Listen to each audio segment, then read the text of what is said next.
नमस्कार स्टूडेंट्स, मैं Sunil Bhatt, lecturer mechanical engineering, government polytechnic college Dungarpur.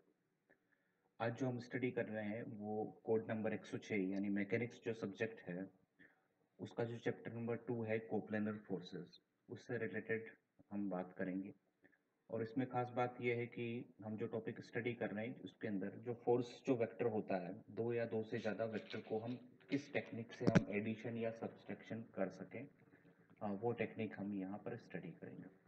जैसा कि मैं पहले बता चुका हूँ कि जो फोर्सेस होते हैं वो वेक्टर क्वांटिटी होता है, यानी कि मान लीजिए ओ से लेकर के बी, ये पी फोर्स अगर मैं रिप्रेजेंट करता हूँ तो यहाँ पर सिर्फ इसका वैल्यू या मैग्नीट्यूड इम्पोर्टेंट नहीं है, इसकी डायरेक्शन भी इम्पोर्टेंट है। इसी तरीके से ओ से लेकर के ए तक जो क्यू आपका फोर्स है, इसके लिए इसकी डायरेक्शन भी इम्पोर्टेंट है, सिर्फ इसका वैल्यू या मैग्नीट्यूड इम्पोर्टेंट नहीं है।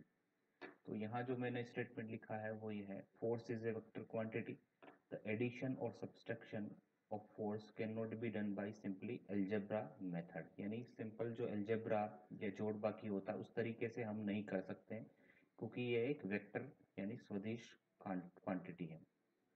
For addition of two forces parallelogram method is an important technique. Parallelogram method एक इम्पॉर्टेंट टेक्निक है, उसमें हम किस तरीके से काम करते हैं ये हम स्टडी करेंगे। तो इस अरेंजमेंट को यहाँ पर मैंने एक अरेंजमेंट लिया कि पॉइंट ओ पर दो फोर्सेस काम कर रहे हैं, पी एंड क्यू। ओ से लेकर के ओ बी, ये फोर्स पी को रिप्रेजेंट कर रहा है, ओ ए ये फोर्स क्यू को रिप्रेजेंट कर रहा है, और दोनों के बीच जो एंगल है थीटा एंगल यहाँ पर हमने लेकर के चल रहे हैं, यहाँ पर बनाया हुआ है। तो अब देखिए, इसी अरेंजमेंट को मैं वापस यहाँ पर लेता हूँ। ओ से लेकर के ई क्यू, ओ से लेकर के ओ ए बराबर क्यू फोर्स है हमारे पास, ओ से लेकर के बी तक हमारे पास पी फोर्स है, दोनों के बीच का एंगल थीटा है। अब इसका रिजल्टेंट हमें फाइंड आउट करना है।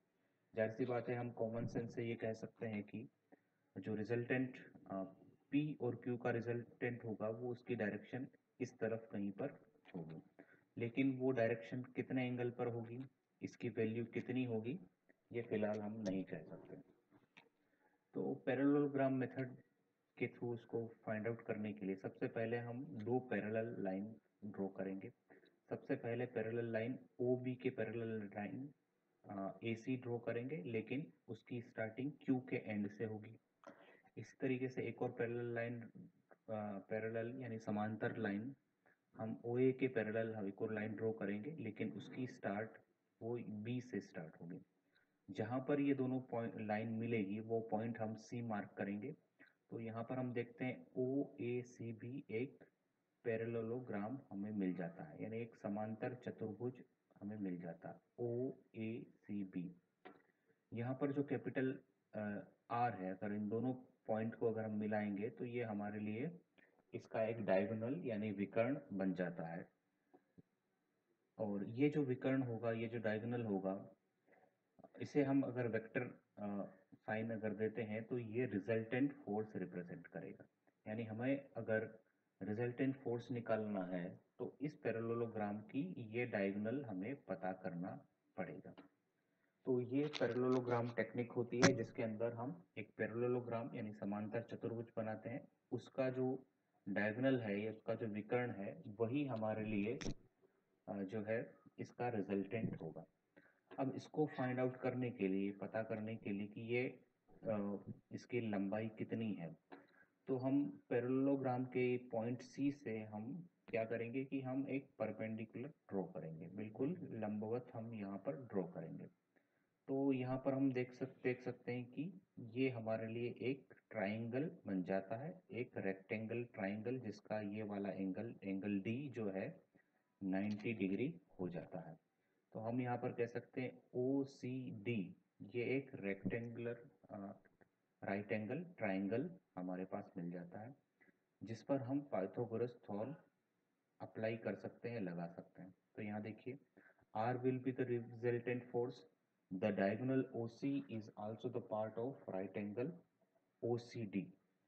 जो OC जो है ये डायगोनल है जो कि OCD का का पार्ट है। सो बाई पाइथागोरस थ्योरम हम लिख सकते हैं OC जो कि विकर्ण है, डायगोनल है, इसका square will be equal to the square of base OD का स्क्वायर प्लस CD का स्क्वायर।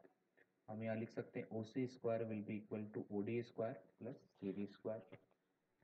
अब जो OD जो है, OD जो लेंथ है वो यहाँ से यहाँ तक कंप्लीट हो रही है, OD यहाँ से यहाँ तक कंप्लीट हो रही है। OD को हम लिख सकते हैं OB plus BD, OB plus BD। तो यहाँ देखिए OB प्लस BD का स्क्वायर प्लस CD का स्क्वायर। अब यहाँ पर हम वैल्यू पुट करेंगे। देखिए यहाँ पर OB का मतलब है कैपिटल P। जो फोर्स P है वही लेंथ OB से रिप्रेजेंट है, तो P प्लस BD जो है, क्योंकि ये जो डायरेक्शन है, ये जो वेक्टर है हमारा Q है, क्योंकि ये जो लाइन है बिल्कुल OA के समानांतर है और उतनी ही लेंथ के साथ है, तो इसको हम Q लिख सकते हैं। जब इसको हम Q लिखेंगे तो इसका ये वाला कंपोनेंट, हॉरिजॉन्टल कंपोनेंट BD जो होगा Q cos थीटा होगा।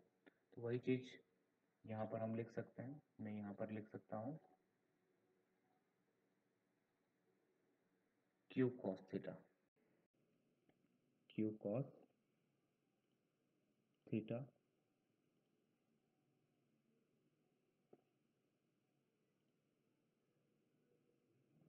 ये कंपोनेंट Q cos थीटा, इसी साथ ये कंपोनेंट हो जाएगा Q sin थीटा।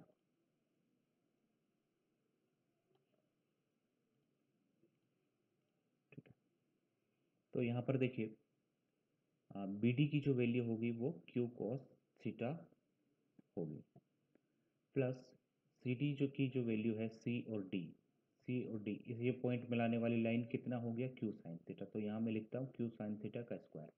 अब इसको दोबारा से सोल्व करेंगे।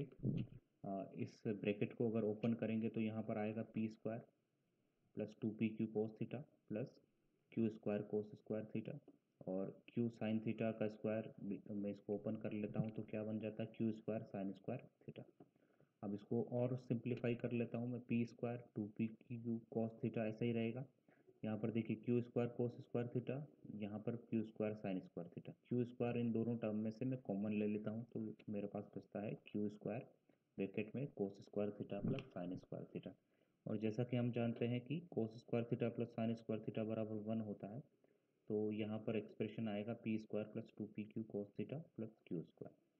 तो रिजल्टेंट जो फोर्सेस आएगा हमारे पास वो आएगा अंडर रूट ऑफ OC जो है रिजल्टेंट है, इसका अंडर रूट करेंगे तो हमारे पास रिजल्टेंट आएगा P square plus 2PQ cos theta plus Q square, इसका अंडर रूट हो जाएगा।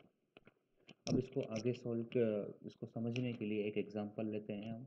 Calculate the resultant force for the given arrangement. ये हमारे पास एक अरेंजमेंट है जहाँ पर हमने कुछ वैल्यू फोर्सेस की दे रखी है और जो इस डायरेक्शन में जो फोर्स है वो मेरे पास है 10 किलो न्यूटन और इस फोर्स के साथ 45 डिग्री पर एंगल पर एक और फोर्स दे रखा है 12 किलो न्यूटन। जाहिर सी बात है इनका रिजल्टेंट जो होगा इस बीच में किसी डायरेक्शन अल्फा डायरेक्शन पर होगा। इसका जो रिजल्टेंट अगर हमें फाइंड आउट करना है तो हमें वही फॉर्मूला लगाना पड़ेगा, resultant R equal to under root P square plus 2PQ cos theta plus Q square. यहाँ पर देखिए P की वैल्यू हम 10 किलो न्यूटन रखेंगे और साथ ही Q की वैल्यू 12 किलो न्यूटन रखेंगे। तो फॉर्मूले में हम पुट करेंगे capital R equal to under root of P square plus 2PQ cos theta plus Q square.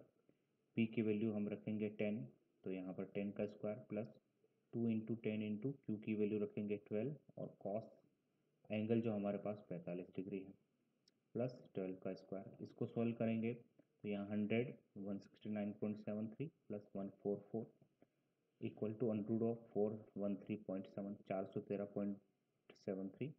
जब इसका अंडर रूट करेंगे तो 20.34, यानी 12 न्यूटन और 10 न्यूटन फोर्स अगर 45 डिग्री एंगल पर है तो उनका रिजल्टेंट की वैल्यू होगी 20.34 किलो न्यूटन। तो इस तरीके से हम इस चीज़ को सॉल्व करेंगे। तो यहाँ देखिए आप, यहाँ पर हम देख सकते हैं पैरेललोग्राम मेथड से हमने ये फॉर्मूला डिराइव किया, under root P square plus Q square plus 2PQ cos theta. इसी को बेस मानते हुए हम इस तरीके से प्रॉब्लम हम सॉल्व करेंगे। Thank you students.